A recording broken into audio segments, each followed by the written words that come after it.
Sistemul de consum alimentar în ziua de astăzi îl împinge pe omul nepregătit, pe omul ignorant în direcția consumului de alimente rafinate, industrializate și procesate.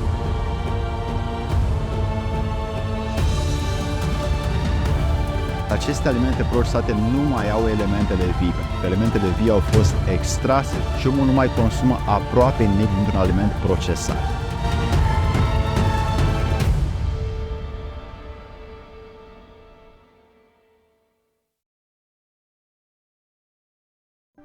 Dragii mei prieteni, ce se întâmplă atunci când apare o disfuncție sau o problemă fizică? Observăm că din obișnuințele noastre sau ale altora sunăm la medicul de familie sau la un prieten care este doctor și oricare dintre ei ne va aplica protocolul de ei învățat în ritm repetat și imitat și dezvoltat în viața lor profesională, adică ori ne vor da ceva pe termen scurt, ori ne vor trimite la un specialist pentru măsurători și analize.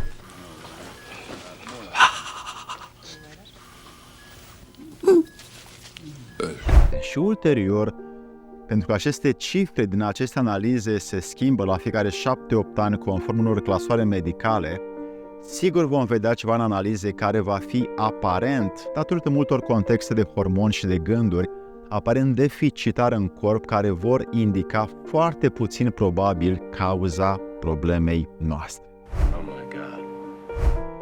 Dacă te pot ajuta acum, pune pauză pe ecran și vei vedea cifrele actuale aprobate internațional de la cele mai importante analize pentru om, iar acestea sunt acum în lumea întreagă cunoscute și rânduite în tot sistemul medical.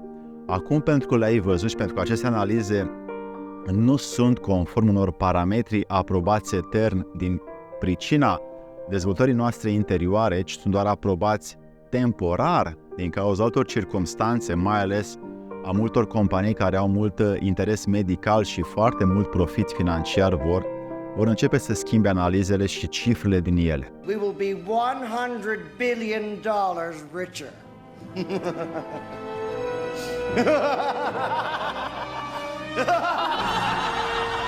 Ei bine, de aici va începe un întreg șir de du-te vino pe la diverse alte analize, alte măsurători, radiații, raze, timp, transport, fapt care cel mai probabil va avea sigur unul dintre cele două efecte pe care ți le spun acum. 1.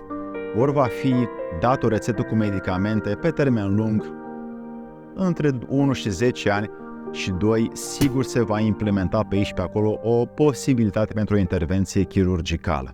Ei bine, această completă experiență de nefericire va dura probabil câteva luni și sigur va consuma gânduri speculative, gânduri de imaginație, griji, incertitudini și mulți bani, încât cel mai probabil disfuncția sau problema, chiar dacă nu este una gravă, din nefericire poate deveni, pentru că starea devine din ce în ce mai grea, că avem multe incertitudini.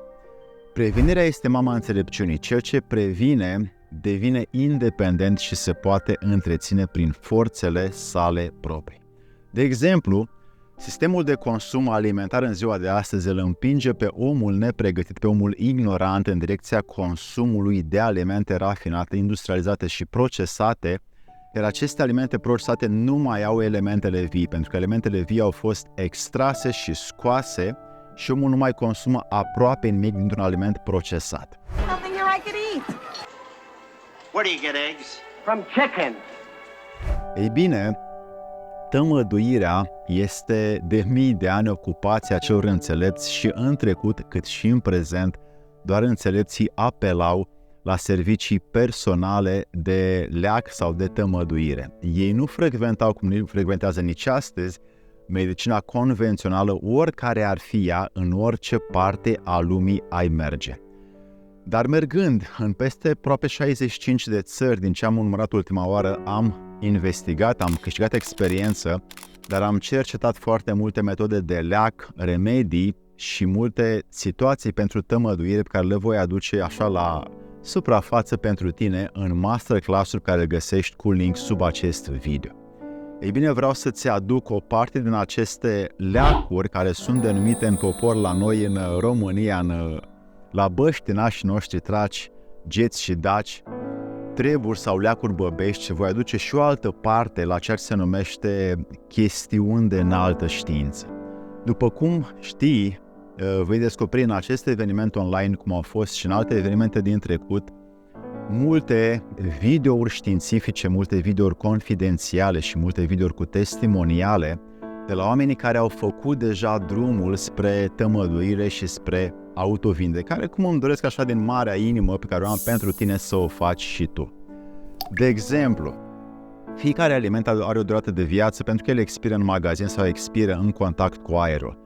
Dacă alimentul nu mai este viu, el cumva rămâne într-o perioadă de așteptare până când se transformă în hrană pentru insecte sau pentru alte vietăți sau, cum spunem noi în popor, se strică sau se mucegăiește, nu mai este bun de mâncat. Dar dacă învățăm să-l gătim pentru reactivare, adică ori îl facem cu ulei prin ulei, ori scoatem uleiul sau lichidul care a ținut viața în aliment, atunci alimentul îl punem să redevină la loc nutritiv și îl consumăm cu acea substanță care ne face pe noi să trăim, să fim din ce în ce mai vii și să ne autovindecăm, evident. Ei bine, astfel de proceduri sunt destinate readucerii elementelor necesare în corp, ca acizii grași, ca acizii oleici, fenolici, polifenolici și așa mai departe, și vom învăța cum să scoatem substanțe nutritive din hrană, orice am mâncat, ca să fim din ce în ce mai sănătoși. Participarea la acest masterclass pe care îl găsești cu link sub acest video este strict destinată celor care vor să verifice, nu doar să creadă că spun eu sau alții, cât și pentru aceia care vor să-și ajute aproapele ca pe ei înșiși, adică ceea ce spune această lege cosmică: ajută-ți aproapele ca pe tine însuți și vei fi un om cu potențial divin. Înscrie-te la acest masterclass și vei avea instrumentele necesare pentru a te duce în drumul autovindecării din ce în ce mai repede pentru a ta sănătate, cât și pentru altora. Să-ți fie de bine!